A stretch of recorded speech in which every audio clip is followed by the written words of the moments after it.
Oh, there you go. All right, Jessica. Yes. Thank you for coming out. Thanks for having me. We had an awesome time out there in the woods. It was pretty freaking cool. Found a lot of mushrooms. A whole bunch. Those there hedgehogs was amazing. Yep. How many different kinds was there? 3? At least 3, potentially 4. Yeah. Yeah. That was neat. Yeah, they're pretty cool. It's funny that they've been there, that free food has been there the whole time, and I just didn't know to recognize it. So, tell us a little bit about yourself. Who's Jessica? I'm Jessica. Oh, hey. I'm a lifelong forager. I'm a herbalist. I'm president of the NB Mycological Society, and I own a business called Enchanted Mushroom Forest, where I teach people about free food. Nice. Yeah. Nice. Tell us a little bit more about the Enchanted Forest. So I do walks and classes and full multiple month programs to teach people how to identify wild plants, herbs, mushrooms, and what to do with them. Nice. Yeah. So from like a food perspective, medicinal? Both. Yeah? Yeah. Oh, cool. So I have background as a herbalist. That was my reason for getting back into it as an adult, because I did it with my mom when I was a kid, and then I stopped. As a teenager, Yep. Mom, what are you doing picking food up off the ground? Ew, that's gross. You know what I mean? Yep. Lost interest. As an adult, wasn't in a great place, struggling, anxiety, depression, just really not in a good place. And I came back to it for my mental health. Nice. Yeah. I have a similar story with gardening. Oh, yeah? Yep. Super cool. Yeah, I had a digital burnout. Yep. From working on computers too much. Yep. And I had to do something with my hands. Yeah. And connect with nature. And yeah. digging my hands into the Friggin' right. soil. And yeah. Yep. I like it. Right? It's a great therapy. Oh, it's totally necessary. Everybody needs it. If I don't get outside like at least 2 or 3 times a week, I get sad. Yeah. Yeah, it's hard for me. Winter's hard. It is. Well, I still go outside in the winter, too. and there's stuff you can forage in the winter. Yeah. Oh, heck yeah. Winterberry, I think, is one. Winterberry's one. Snowberry yeah. or whatever it's called. Oh, well, there's creeping snowberry Yeah, and creeping wintergreen. snowberry. There's both. Yeah. Yeah. Different lichens, polypores.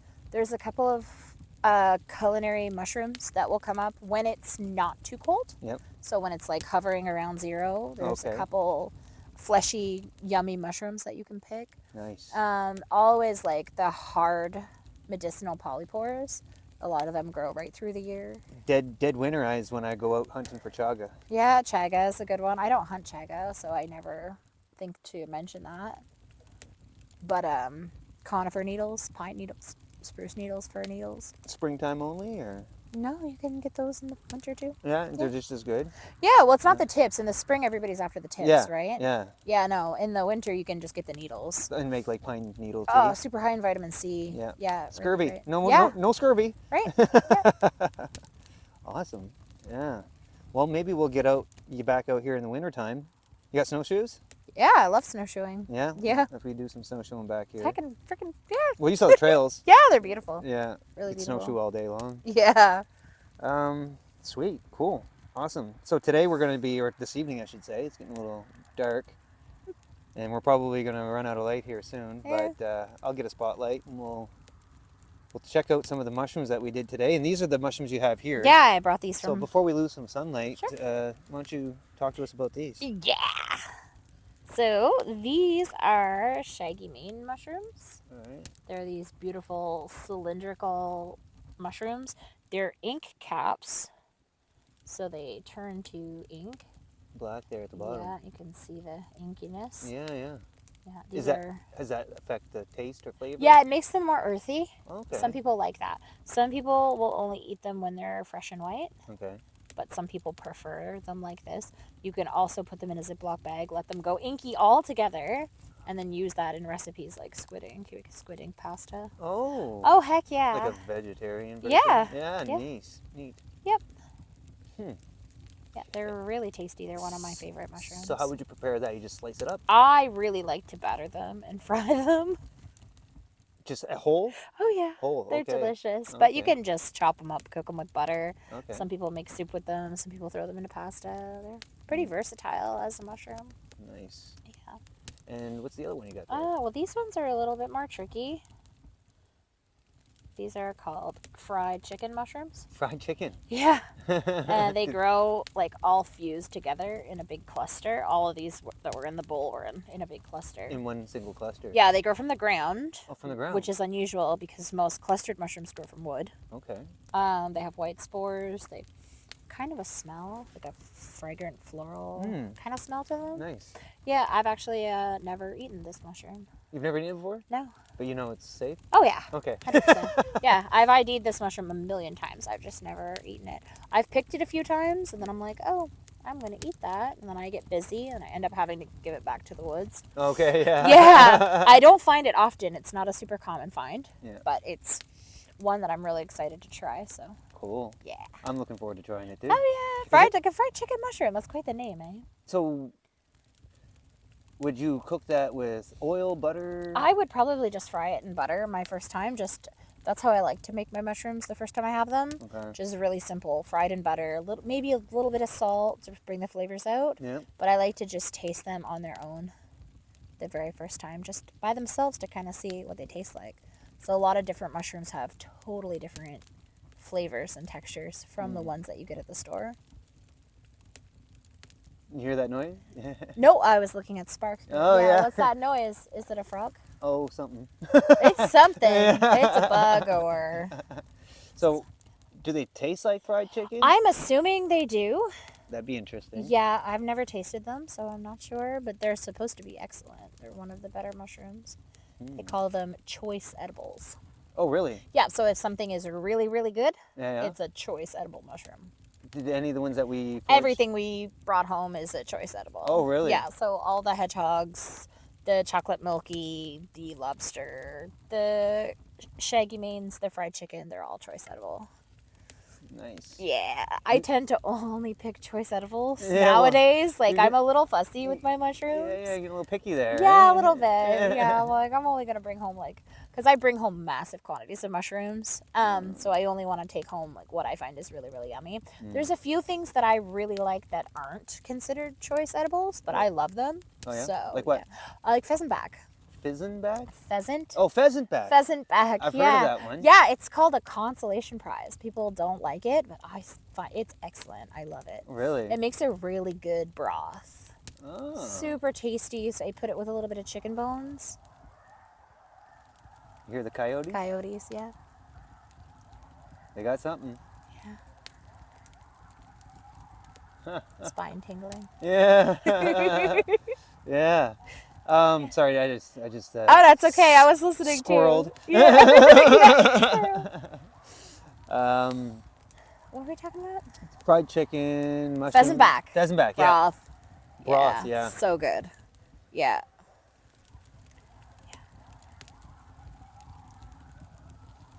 They're having a time out there. Right?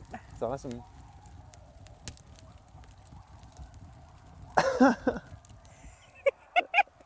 I used to come out here and record it. Oh, yeah. Like, I have a bunch of random audio files of just They're like coyotes. yipping. Huh? They're like yipping. Oh, yeah, they're celebrating. They're like, we got ourselves. They probably Yeah. got like a little rabbit or something. Yeah. Awesome. So, okay. We were talking choice edibles. Different times a year. Yeah. Oh, totally different stuff every couple months. Really? Sometimes every month. Certain mushrooms sometimes will only come out for like 2 or 3 weeks. Really? Some mushrooms will last 2 or 3 months. Some mushrooms come out spring, summer, and fall. Those are fun. Those ones. Like what? Like meadow mushrooms and horse mushrooms. Okay. Agaricus, the store mushroom, the white button, portobello. Those are called agaricus. Okay. And we have hundreds of different species of agaricus all over the planet. And here we have ones that come in the spring. We have ones that come in the summer and in the fall. So there's Wow. all season. So it's a 3 season. Yep. Oysters too. There's an oyster in the spring, oysters in the summer, oyster in the fall. Yeah, those are always cool because you can learn it and pick it all season. I got a question for you. Sure. What are some tips, or what would you recommend for people who are absolute beginners, like complete noobs, on how to approach mushroom foraging. Okay, so don't use rules. Okay. Oh, don't do that. Yeah, so there's a lot of rules when you approach mushroom hunting. Like I've heard, all mushrooms that grow on wood are safe. No, that's not true. Okay. I've heard. Sounds more like myths. Yeah, no. Some people are like, this is a rule. Oh, bull eats sponge mushrooms. Okay. The mushrooms that have a sponge underneath. Yeah. Yeah, if you just take a little bite of it, and if it tastes good, you can eat. No. No. Oh no, that's very not true. What else? All polypores are safe. That's another one I've heard. Not true. Not true. So yeah, no. All. There's a lot of them. There's a lot of them. It sounds almost like. Oh, if you put it in a pot with an onion and the onion turns black, that means it's poison. And if the onion doesn't turn black, you can eat it. Oh, don't. No. No, don't. So there's no rules of thumb. Right. There's none. So break the rules. Yeah. Well, there's a couple of rules that are meant to like keep you safe. Yeah. But those aren't like follow this rule and everything else you can eat. Those are like other kinds of rules, like avoid little brown mushrooms when you're first starting out. That's a pretty safe bet. Like, sure, avoid little brown mushrooms, but don't eat everything else. Right. You know what I mean? Just avoid them. Yeah. We avoid little brown mushrooms when we're beginners because they're hard and a lot of them are poison. Right? So that's fine. Avoid white mushrooms. Yeah. That's just because of the destroying angel, right? Like the angel ones. Yeah, the destroying angel. Yeah, that rule was made to avoid that mushroom. My theory is like, no, just learn your poison mushrooms too. Like puff mushroom, puff ball. What about puffballs? It's white. It's white. And you can eat it, right? Sure. And it can, when it turns, when it dies, I guess it becomes a good anticoagulant. Oh yeah, for sure. Yeah. So, okay, so there's some obviously like mushrooms you buy in the store are white. Yeah, yeah. See, rules don't work. They don't. There's always an exception to every mushroom rule, and it can give some people a false sense of security when they're starting out. Oh, if I just follow these rules, then I can eat whatever. No, you got to learn each mushroom. And how do you go? What's the best way to learn? Pick a mushroom, a good, easy beginner mushroom. Ask your local expert for help. Ask me. Yep. Find a Facebook foraging group. What are good beginner mushrooms? I'll give you some examples. Hedgehogs. Yeah. Lobsters. Yep. Chanterelles is what I started. Chanterelles are pretty okay for a beginner mushroom. Yeah. Start with those. Get to know them really good. What makes them unique? What's special about them? What sets them apart from other mushrooms? What are the lookalikes? Learn the lookalikes. And then just kind of pick a couple every so often. Once you're comfortable with the ones you're comfortable with, pick a couple more and learn them. And just keep going. I started with chanterelle, but then I moved to the lobster. Yep. I mean, what a unique. Oh, lobsters are so unique. And the smell. And the smell, yeah. Yeah, there's nothing else like that. You basically just got to watch out for rot and like the aging, like the white. Spores. You seem to, today when we saw a couple that had white on them, we were like, nah. Well, it's just a spore drop. Like a fresh mushroom can have a spore drop and be fine. Yeah, but an older mushroom is going to have more spores because it's been around longer to drop more spores. Okay. Yeah. Awesome. All right. So what about, like I went out and bought a Audubon Society book for identifying mushrooms. Now, one thing I found was I was overwhelmed. Oh, totally. I almost gave up. And I'm like, I studied forestry, and I know how to use all the Peterson field guides and all that stuff. Like I understand how they operate, which is probably more than most. And even with this mushroom one, I'm like, okay, but what's around here? It says distribution, North America. Right. Yeah. It can be a little challenging. There's one. It's called mushrooms of northeastern United States and eastern Canada. Okay. That one's a little bit more narrow, so it's good, but it's still super overwhelming. I almost gave up. Okay. I got into mushrooms. I was into them for like 2 or 3 months, and I joined some ID groups on Facebook. Yep. And I saw like hundreds of mushrooms, and I was like, "Oh my gosh, there's too many!" And I put it down. Overwhelming. I walked away for like 2 or 3 weeks. I didn't even do anything. And I'm so glad I stuck with it. Yeah. Yeah, I'm so glad. Yeah. It's kind of like learning a new language. It's a little overwhelming at first, but it evens out. And I noticed like a lot of people, like I've watched a few videos and stuff like that, and I notice, I mean, I used to be this way with plants in the forest and stuff like that, but I notice people will like, they'll say the common name. Like we've been saying all common names. Oh yeah. But then you'll see people like, you'll see this little sparkle in their eye, and Yeah. they'll be like, oh yeah. like the Latin name. Oh, it's fun. It's fun. It's like... fun. When I first started teaching, I only used Latin. And the reason why it's important to know about the Latin is because I'm going to use beefsteak mushrooms as an example. Right. Okay? Yeah. So beefsteak is a common name for 2 mushrooms. Oh, okay. Oh, yeah. So Fistulina hepatica is one of them. It's a beautiful pink mushroom. Kind of looks like a tongue. Grows from wood. Nice. Okay? Super cool. Fistulina hepatica. Okay? You can eat it raw. Okay. You can cut it right up. It kind of looks like strips of raw beef. Oh, really? Super cool mushroom. You can eat it raw. It's delicious. Nice. Okay? Other beefsteak mushroom?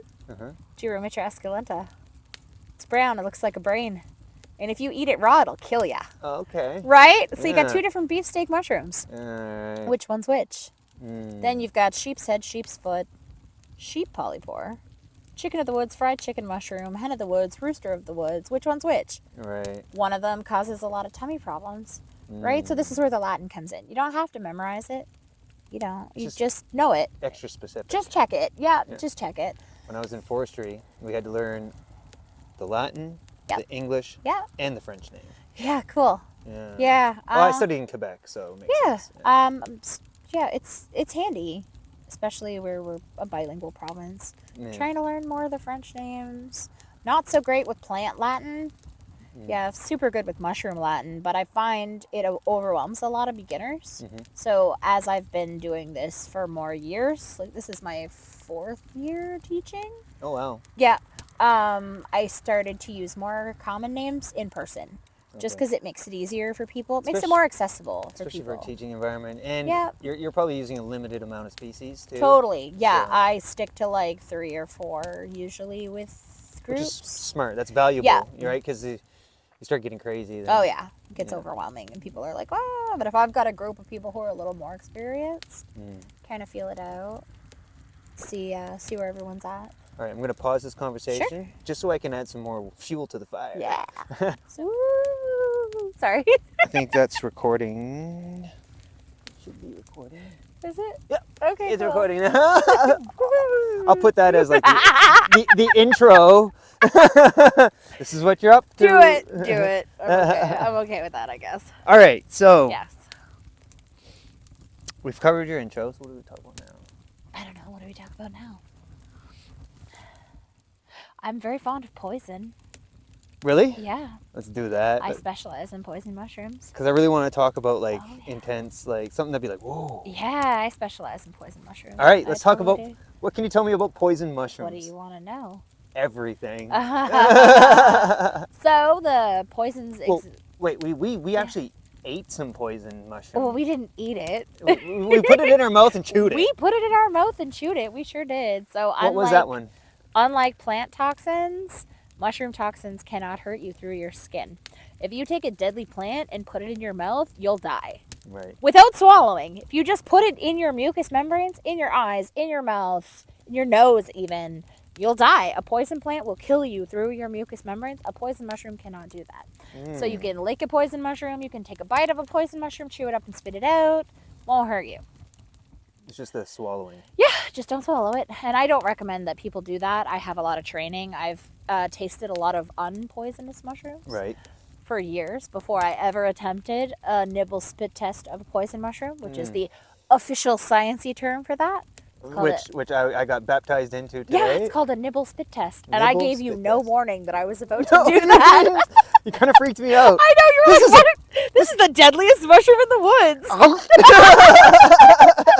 It's fun. It kind of shakes people out of their fear of mushrooms. Yeah. Because mushrooms are not really that scary.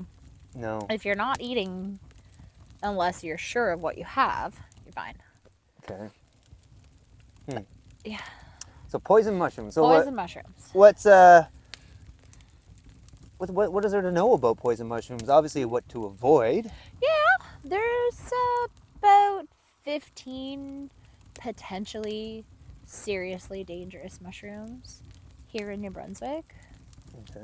15 groups of dangerous mushrooms. So the destroying angels that we met today, that's a whole group of mushrooms. Oh, okay. They all look basically the same, but we have many different destroying angels. Mm-hmm. And smell and taste is actually one of the ways that you can tell them apart, because some of them taste good and some of them taste gross. Sorry for my gesticulations. The smoke is totally killing me. That's okay. Sorry, we'll move if you need to. Take a cut. A cut. It's like got the poison. It's just so intense. Yeah. All right, so there's like 15 different potentially seriously dangerous mushrooms. There are 4 that are absolutely deadly. What are those? You've got your destroying angel. Mm-hmm. That's a very white one there. Yeah, that beautiful white, unassuming looking mushroom. Was that the one that had to dig underground to identify? Yeah, because there's like a sack at the bottom. Right. Yeah. Your funeral bell. Okay, sounds very deadly. You've got your deadly dapperling. Dapperling. Deadly dapperling. Okay. And, oh gosh, what is the common name for the 4th? I can't remember the common name. What's the Latin name? Foliatina rugosa. Okay. It's a teeny little brown mushroom, slimy top, tiny little brown mushroom with a beautiful ring that you can move up and down the stem. It's gorgeous. Gorgeous mushroom. Super deadly, though. Nice. And all 4 of those mushrooms actually have the same toxin. Oh, really? What's that called? It's called amatoxin. Amatoxin? Amatoxin, yeah. And it actually liquefies the walls of your cells. In your body? Yeah, your cells. You know, all those little things that hold you together. Kind of everywhere. Yeah, now they have no walls. It's great. It's great. So it's a cell-destroying, DNA-destroying toxin. It's kind of like melts you from the inside. Yeah, very nasty. Yeah. Wonderful.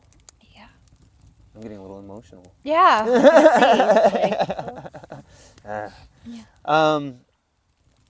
What are these? Are they all, like, are they colorful? Like, how does it work with mushrooms? 2 of them are white and 2 of them are brown. Very inconspicuous. So inconspicuous. Yeah, mushrooms don't fall into that bright and colorful to warn you of danger. Mushrooms don't do that. No. Mushrooms are weird. They do what they want. Interesting. Yeah. And are the magic mushrooms there, like the psilocybin ones, are those considered poisonous? Yeah, psilocybin and psilocin are neurotoxins, but so is caffeine and alcohol. So fair enough. Yeah. Chocolate. Yeah, psilocybin and psilocin are not dangerous chemicals. Doesn't matter how much of it you cannot eat enough magic mushrooms to seriously harm yourself. It's not possible. I've definitely freaked myself out. Oh, you can totally freak yourself out. Like, you can take too much and do dumb shit. I've even taken not a lot and really screwed me up. Oh yeah. Is swearing bad? Yeah, whatever. Sorry. Did you want me to redo that one? No. Okay. Good. Yeah, I'm sure YouTube will give me a few breaks on that over time. Cool. I think you can get so many strikes. Okay. You can just cut that part out. It's all good. So psilocybin. Yeah. So what is the mushroom called what's that famous? So there's actually many different mushrooms that have that compound. The one that we're all really familiar with is called psilocybe. So is that the red one? No, that's Amanita muscaria. Right. Fly agaric. Yeah. That's totally different set of compounds in that mushroom. Oh, okay, wow. Totally different. Yeah, I know. Most people think it's one of the typical magic mushrooms. It's very not. So that red one with the white dots that we see. Totally different. What's that one called? It's Amanita muscaria. Muscaria. Yeah. And then the other one was? Fly agaric. That's the common name for it. Okay. All right. Wow. Yeah. It's almost like there's a lot to know about mushrooms. A little bit, yeah. Yeah. Yeah.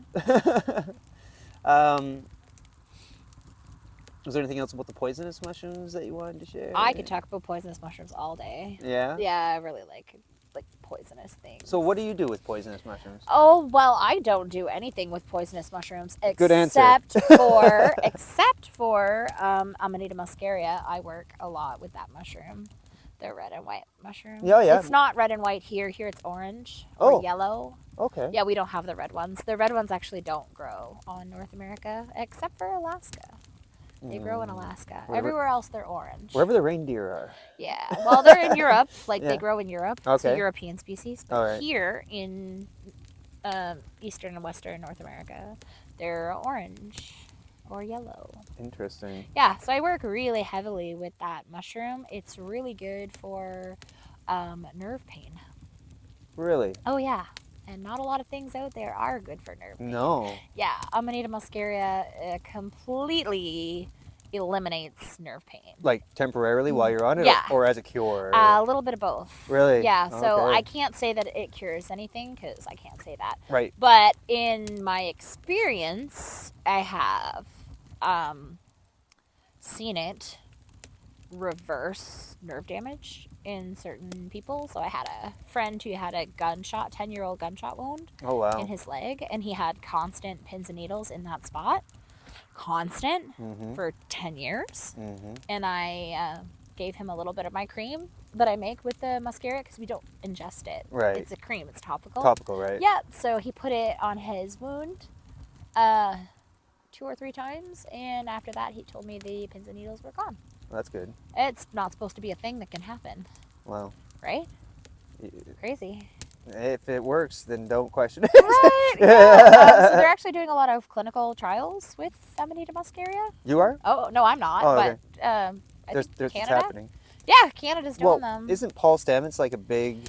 He doesn't mess around with Amanita muscaria. No? No, he's all about the psilocybe mushrooms. Like lion's mane and stuff like Well, that? lion's mane too, yeah. Psilocybe, like your magic mushrooms. Okay, yeah. He's into those. The trippy stuff. The trippy stuff. Well, muscaria is also traditionally used for that, but different compounds. Okay. Yeah. The wind is just not cooperating tonight. I'm so sorry you're getting smoked out. Recording. Perfect. Yeah. All right, so I've got less smoke in my eyes now. Oh, yeah, it's going in a different direction. Straight up. Brilliant. We've got our Lodge Cook-It-All cast iron apparatus heating up, preheating for our mushrooms. Yeah. We'll have a little bit more of a chat, and then we'll do some cooking. Sweet. Yeah. Where did we left off? We were talking about poisonous mushrooms and drugs. Psychoactive mushrooms. Is there...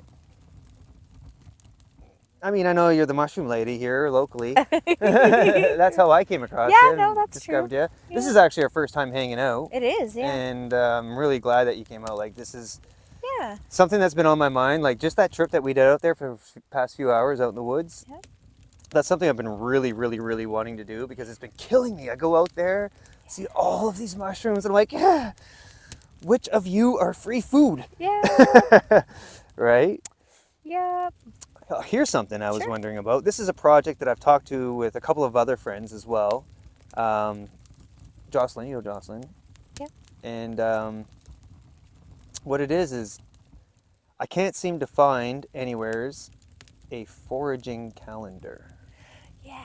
And I'd love to have like a group of people that have different expertise, and I'd love to see one single publication, one book that has mushroom foraging, herbal foraging, fruit foraging, all the foraging, nuts, everything, but also I want to integrate into their fishing and hunting. And Yeah. I basically want to show all the different free foods that are available. Food is. Yeah, a lot of people talk about that, but I'm not aware of anything like that exists. I've seen Americans do it. Yeah. Oh, yeah? Yeah. Cool. Yeah. Cool. But I want something a little more localized, maybe Eastern Canada. Yeah. I know that includes Ontario, but you know, East, a little more specific to our species, and something that would be, you know, either I guess it would. A printed book would probably be best, but you could also have all that same info into an app or something like that, so people could easily access it. And I don't know. Is that something you've ever thought about doing? Well, I've done like seasonal booklets for mushrooms. So I have a spring booklet, a summer booklet, and a fall booklet. So nice. Yeah. Yeah, each booklet is like, here's the 6 most popular mushrooms for this season. Here's when they start in each season and whereabouts you can find them. Right. But they're just like little brochure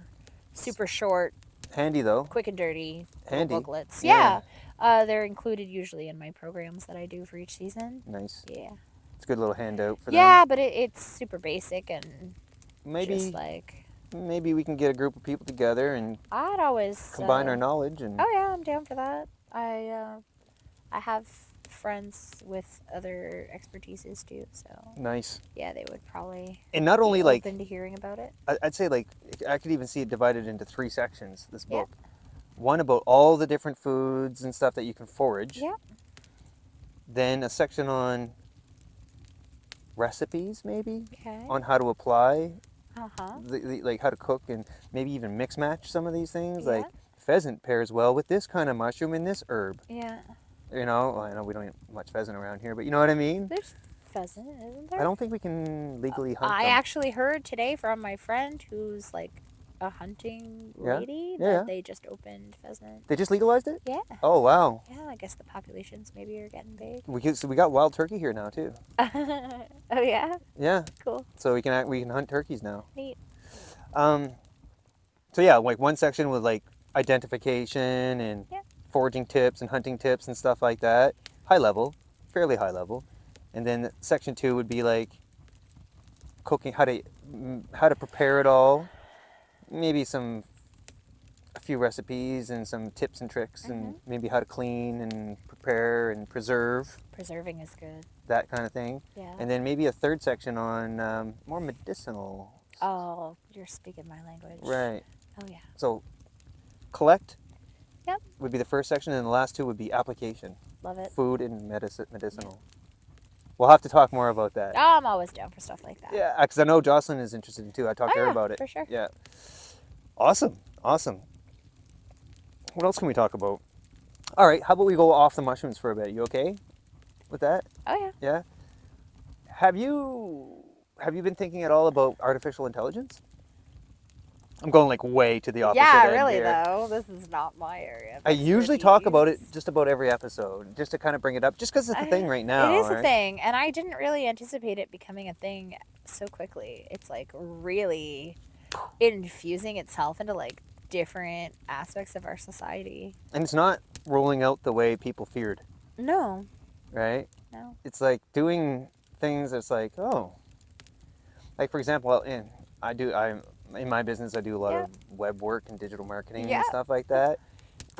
And I'm seeing people use it for things like, oh, write a blog post or create social media posts. Oh yeah. But those are things that are like really easy for humans to do. Yeah.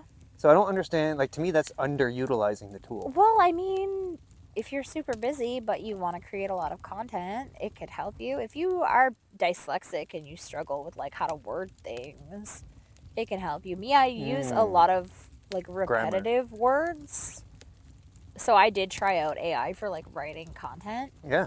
A little bit.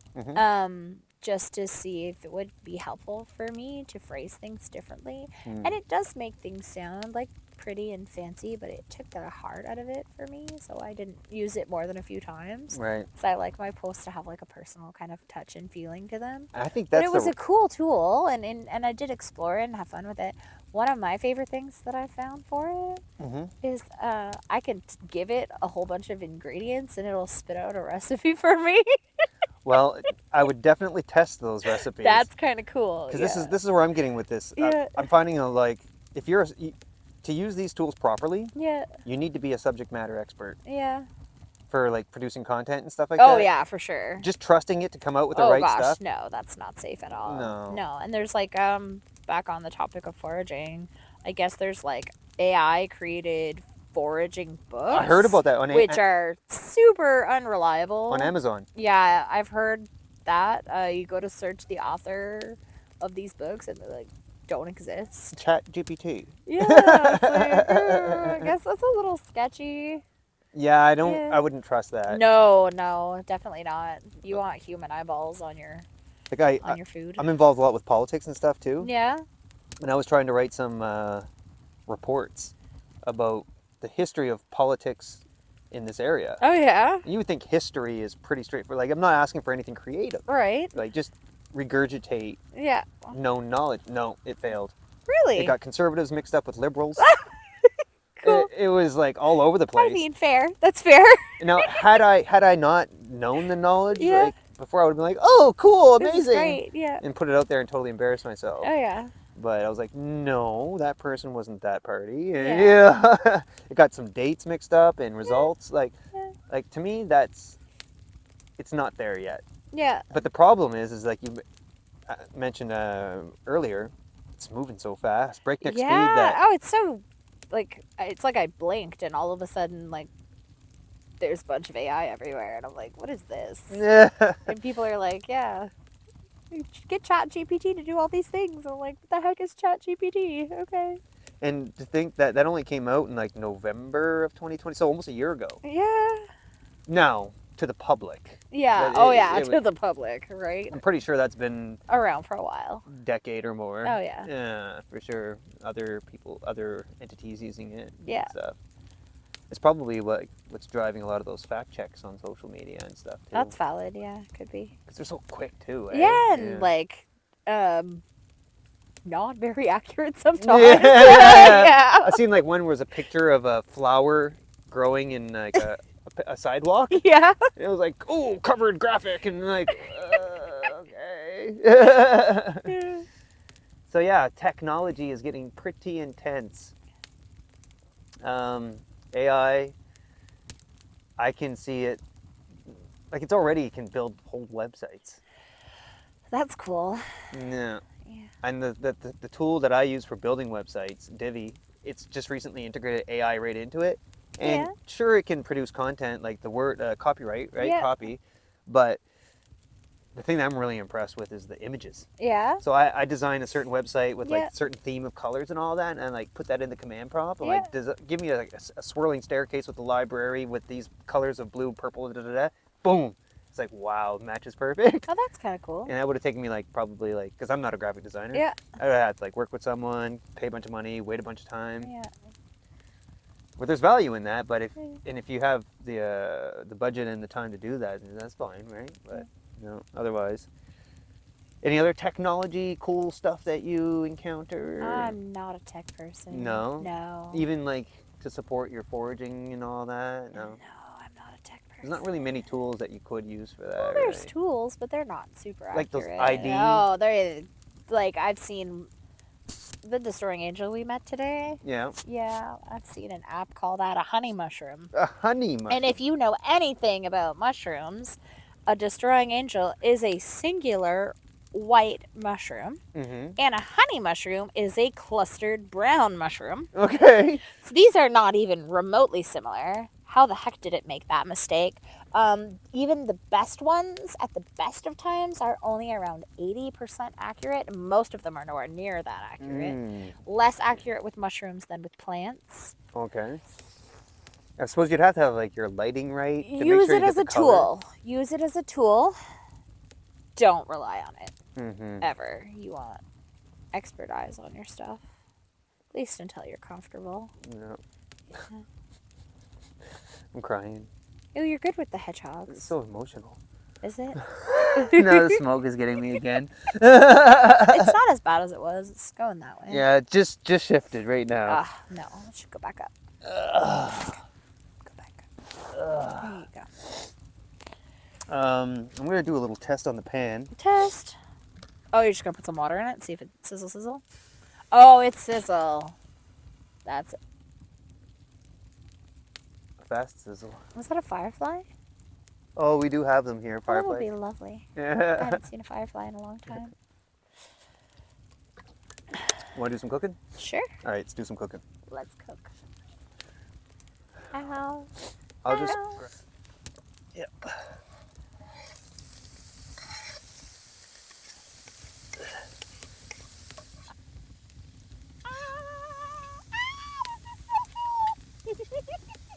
Yeah, I like this. This is cool. Ooh. Mushroom. It's looking good.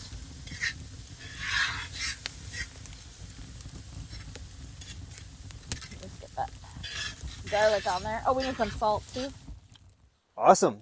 Well, we just finished cooking up a meal from the mushrooms that we foraged today. What kind of mushrooms were they? We had fried chicken mushrooms and Shaggy mane mushrooms. So those weren't the ones Those that we are the foraged. ones that I picked on my way here. Right, Yes. right.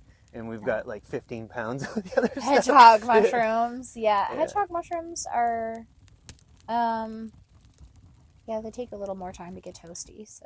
Okay. Are they like kind of like lion's mane in a way? They're kind of like, it's more like chanterelles. Oh, yeah. Yeah.